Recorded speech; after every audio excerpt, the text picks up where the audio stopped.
Hello and welcome to the Vita Weekly Update, where I take the news of the week and compress it into a bite-sized video. Wipeout 2048 developer Studio Liverpool was announced to be shut down yesterday, joining the likes of Zipper Interactive and Big Studios in having their final developed game being a Vita title. No information about how many people have lost their jobs has been released, and at least 2 projects being developed for the PlayStation 4 have been cancelled. Sony has reported that they do not plan to cut the price of the Vita this year, instead choosing to working towards price cuts in production they can make for a retail price cut next year or later, hoping that the addition of several bundles with games will provide enough value for money. They also revealed a focus on expanding the Vita's software library through new titles and PlayStation Mobile. Shuhei Yoshida made a comment to Famitsu that was mistranslated as Crossplay only being announced for Europe, but quickly restated that Crossplay was confirmed to be for North America and Europe. Japan is not confirmed for the service yet.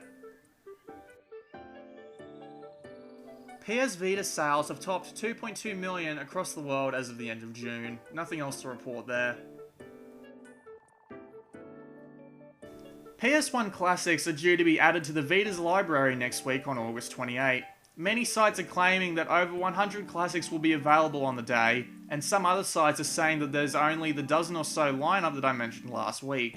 It's impossible to know who's right, but I'll be sure to mention it next week after the feature itself is out. Also of note, I'm going to be lynched for saying this, but Lo, the creator of the VHDL Homebrew software for Vita, has plans to release the latest version of the software very soon after the release of firmware 1.80 next week. I'm not going to mention any more. If you know how to use the internet, I'm sure you know how to get more details.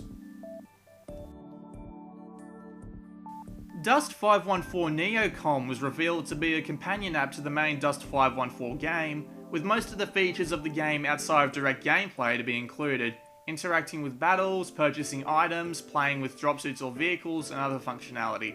No information on launch time was given for Dust 514 or the companion app. Ragnarok Odyssey was reconfirmed to have all the free DLC and paid DLC in Japan and North America, and the 3 packs that have been released as free in Japan already will be included on the card at launch, which includes the multiplayer, Sograd Desert, and Epic Weapons pack. Also announced is the Mercenary Edition, which is a physical special edition pack with a soundtrack, 10 cards featuring monster likenesses, and an art book with game tips included.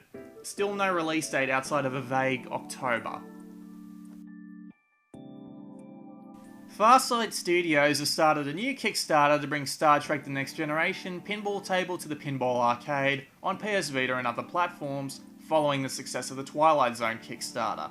The team is asking for $45,000 to make this happen, with roughly $29,000 raised at the time of this being written. You have 25 days to chip in $10 for the table. Alright, I'm gonna put it out there. For those of you who actually read the extremely long crawl on the Gamescom video, I talked about a specific project that I didn't want to announce because I couldn't be bothered to work on it. My new thing is going to be a podcast, the Vita Box, a hopefully somewhat lengthy discussion on Vita news, games and trends. Stuff is still in the works, but I basically need 2 things. Willing subjects, participants, which I have plenty of, and a logo for the whole thing. Basically hoping if I announce this now, I might actually do something about it. Anyway, that's it for this week. Question? What question? Oh, fine. What non-game app do you want to see on the PS Vita? I want Spotify. Like, comment, subscribe, and share the video around if you liked it. See you next week.